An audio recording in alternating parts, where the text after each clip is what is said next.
Come, Holy Spirit, and give us that mysterious rapport of speaking and listening, that what is said and what is heard may be useful to you and to your kingdom for Christ's sake. Amen. Seated.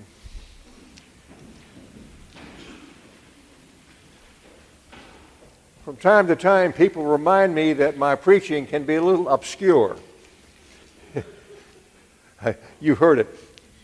And so this morning, in the face of a fairly obscure sermon, I want to give you an introductory clue that will tell you how to listen to what is about to follow.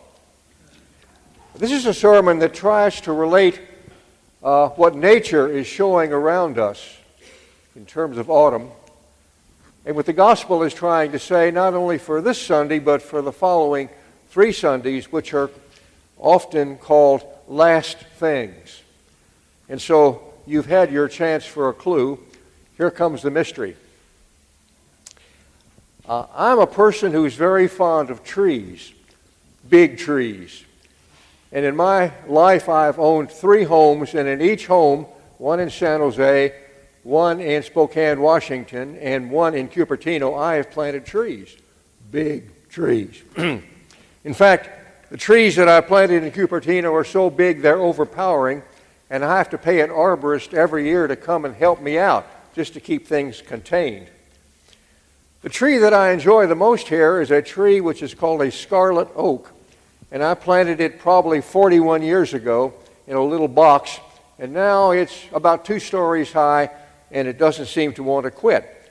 And the reason I appreciate my scarlet oak is because in the course of the year it goes through the understandable spring and summer of green, and then I look out my back window and it begins to look a little yellow. I know things are about to happen. Then it turns a deep scarlet, which makes me feel like I'm in New England at least. And finally, at the end of the season, it turns brown, and pretty soon I can see all the way through the tree to homes behind me that were heretofore obscured. And so I pass through my season of life, myself personally, and perhaps you can identify. I can identify with the various seasons of my scarlet oak, and hopefully I become a little thinner and less obscure as time goes on. For me, it's my favorite season of the year, that is to say autumn. My favorite season of the year because it starts off with what we've just experienced in the past week, All Hallows Eve, better known as Halloween, and All Saints' Day. And these particular observances precede 3 Sundays prior to Advent, which are called last things. Has a kind of a solemn sound to it, doesn't it? Last things, or end times. And I had a lot of candy waiting for a very few people on Halloween. Halloween is popularly celebrated with lots of trick-or-treats. Charlie Brown in his pumpkin patch, and I never fail to watch Charlie Brown. I know the story. And last year there was a series called Autumn Watch. Maybe you remember that. Autumn Watch was a series of 3 different segments on television which were done in New Hampshire. And it kind of takes you back to New England, and you get to see how things unfold in terms of not only the foliage but also the popular festivities that surround that particular time. All of that is summarized for me in my scarlet oak in my backyard. As well as end times, I think about autumn as a thin time. It's a thin time because it's a time when deeper things can be more clearly seen. And I think there's something in the human psyche that tends to get us thinking below the surface and on to deeper things at this particular season of the year. Before there was an All Hallows Eve or Halloween or All Saints, there was an observance in Celtic Ireland which is called Samhain. Anybody ever heard of Samhain? It's not spelled the way it's pronounced, Samhain. And Samhain was the way in which the Celts began to notice the sun's power and light going away, warmth fading, I set my clock back. You notice we compensate for Samhain in our own way, preferring as much light and warmth as we can get to the kind of dark and cold that comes at this season of the year. Celts were more aware, perhaps, than modern people of what you would call end times or last things, and they were also aware of how thin the season can be between what is ordinarily seen and observed on the surface and the deeper things that lie below the surface that are not as easily seen. Samhain was a pagan, pre-Christian festivity. My wife and I once went to a conference in New York City years ago, and the host of the conference was thoughtful enough to buy tickets for everyone to see a current play on, and the play was called Dancing at Lucansa. Anybody? Nobody heard Dancing at Lucansa. Dancing at Lucansa was a drama, a stage play, based upon Samhain. And it brought back the kind of Celtic celebrations and observances which were familiar long, long ago. As primitive people gathered together for experiences in places that were conducive to thinness. And they usually chose a hilltop, and they usually included a large bonfire. The bonfire was to make things warm. The bonfire was also to keep away what they sensed was lurking around them always, but had the ability of nature to bring forward as obvious during the fall time of the year. They had a sense of what or who or what was felt but not seen. So this morning I'd like to link together two particular observances, one about Halloween and the other about All Saints, which I think are illustrated by the nature season that's around us. And so here we go with the clue. You've heard about how I think about nature, ancient Celtic people, and the celebration of Samhain. And now it's going to go into something a little bit more deep, although I don't start very deeply. Probably about 3 or 4 years ago, there was a popular movie called Coco. Anybody see Coco? You saw Coco. Attaboy. You saw Coco. It's just about like 8 o'clock. Nobody's seen Coco. You saw Coco. Good. You got to raise your hand. Coco was an animated dramatization of what happens in Mexico called La Dia de los Muertos, the Day of the Dead. For the past eight months, I have been down at Trinity Cathedral in San Jose, presiding for their Our Lady of Guadalupe congregation in Espanol. Es más fácil en inglés. Easier in English for me. So I'm back to English again, but the people at Our Lady of Guadalupe have been getting ready for La Dia de los Muertos for probably a month now. They do all sorts of decorations in that Gothic experience that don't look Gothic at all. They look very, very Hispanic. And they began to remind me, not by telling me, but in my own memory, about the movie Coco. And Coco is really a movie about Halloween on a much deeper kind of level. And I will tell you the story because it comes back to me as a result of the promptings of nature. And it also says something a little more deeply about All Hallows Eve. Coco was a little Mexican boy living in a typical pueblo down in Mexico.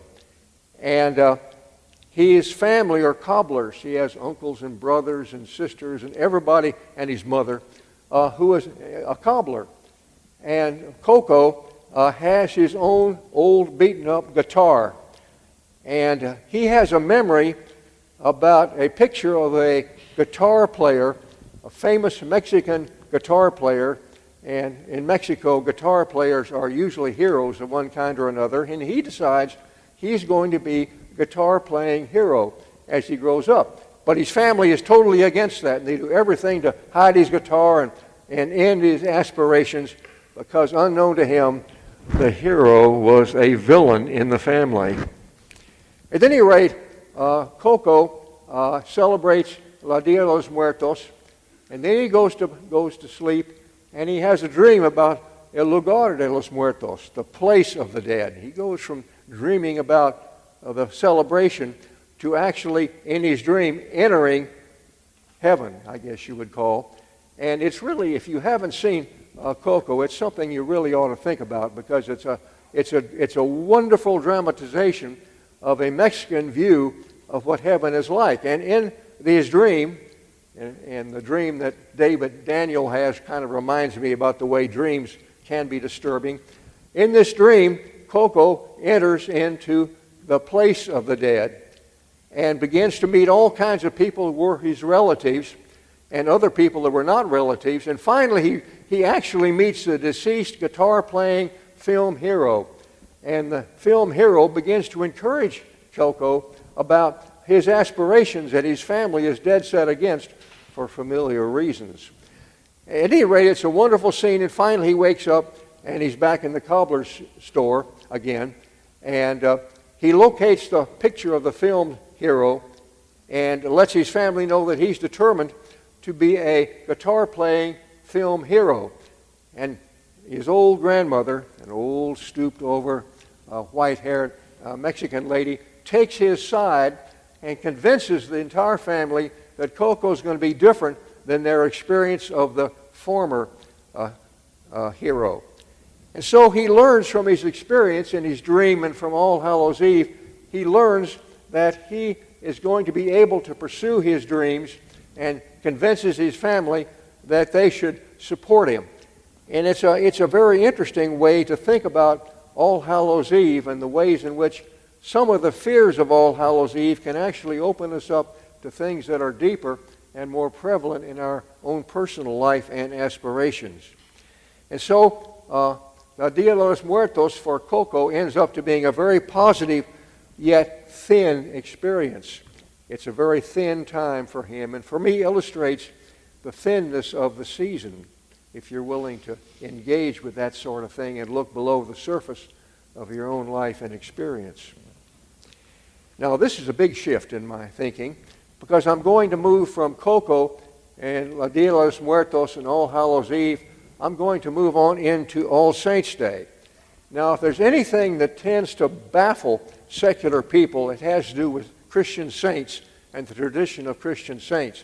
Most of the ways in which we think about saints and remember saints are pretty suspicious and belong to religious institutions, such as the one I'm a part of and you're a part of, but have been often rejected.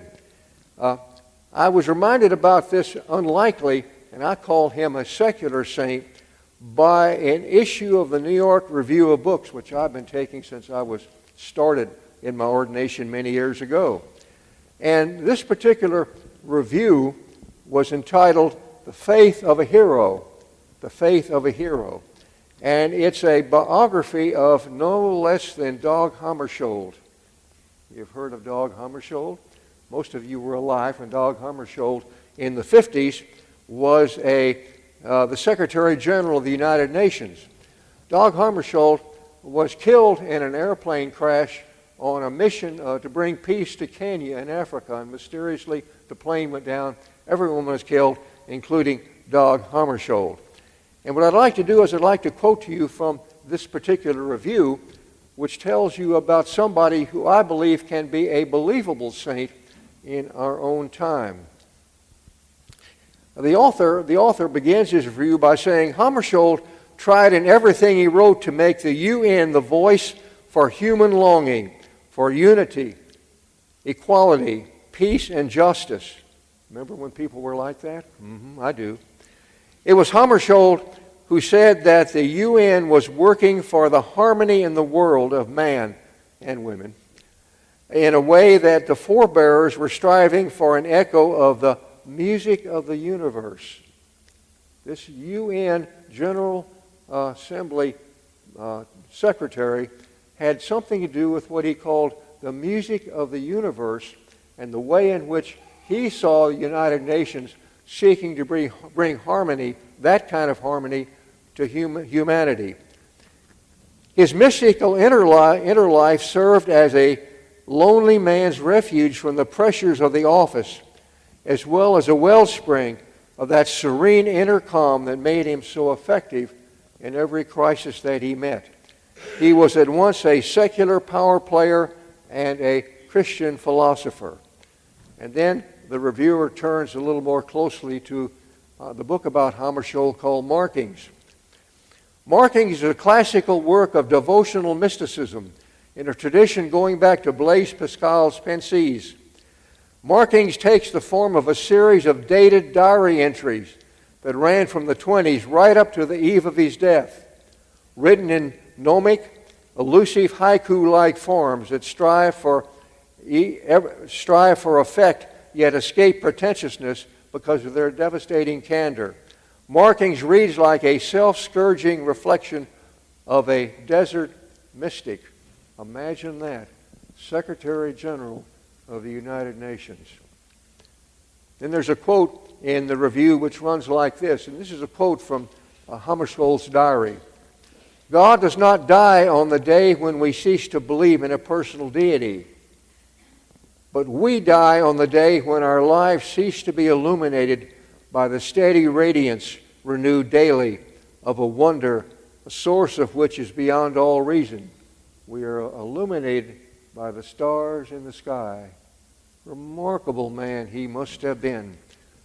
A remarkable man indeed. All Saints. All Saints was a festival which we celebrate this morning, which was initiated in the 7th century by a pope whose name was Boniface. Boniface was moved by teachers and mystics of the early Christian church to find a way to celebrate and find hope in the face of the inevitable human experience of loss, sorrow, and death. There's got to be some way to deal with that or people flee from it. And he did this through setting up a festival, which we're celebrating this morning, of examples of victorious and godly living. And I think this particular way of living is illuminated for me in the season. That's why the nature and the season come together for me, because they show me dimensions of life and dimensions of people that otherwise I would overlook or miss or be superficial about. And I think that what Boniface was talking about and what I think about when I think about saints are examples of what I call resurrection faith. Now, that's a fairly standard Christian phrase. Let me drill on that just a little bit. Resurrection faith. Resurrection faith, I believe, occurs when individuals are able to find the Christ who was normatively present in Jesus, but was in the world before Jesus and after Jesus down to our time. I really hate it when people say when Christ was alive. I just jump in my chair and I wonder what on earth have I been doing for the last 54 years. A saint is a person who discovers the presence of Christ in themselves and around themselves and are able to realize that the reality that that represents and the relationship that you enter into is exactly the same relationship and the reality you enter into when you die. The Christ we know in terms of time and space and human form is exactly the kind of reality we engage with when we die and enter into a spiritual existence. The experience and the relationship is the same. That's what the Trinity is about, by the way. Same substance, different faces of God. And so a saint to me is a person who somehow has realized and acts upon that connection between the Christ in time and the God in eternity. I think that saints are thin people. Thin people. Thin people are people that allow you to see through them, who are transparent, who are real, who don't put on and obscure things, but make things clearer and more knowledgeable and more real than they would be in ordinary life. I want to conclude by where I started, with something which is called a canticle for autumn. A canticle is a liturgical song. It's a song that can be used in worship. And this canticle of autumn, to me, puts together my connection between the natural world and what it's trying to bring up to me in the last 3 Sundays of the Christian year and the reality of saints in the world. Here's the Canticle of Autumn, back to where I began. Lord, all is ready. Our hearts wait. Earth brims to its dying. Sun is in the trees, and burn is in the fields. And hillsides go deeper than scarlet. There's my scarlet oak. Leaf meal is under our walks. The season is ripening and fading and going.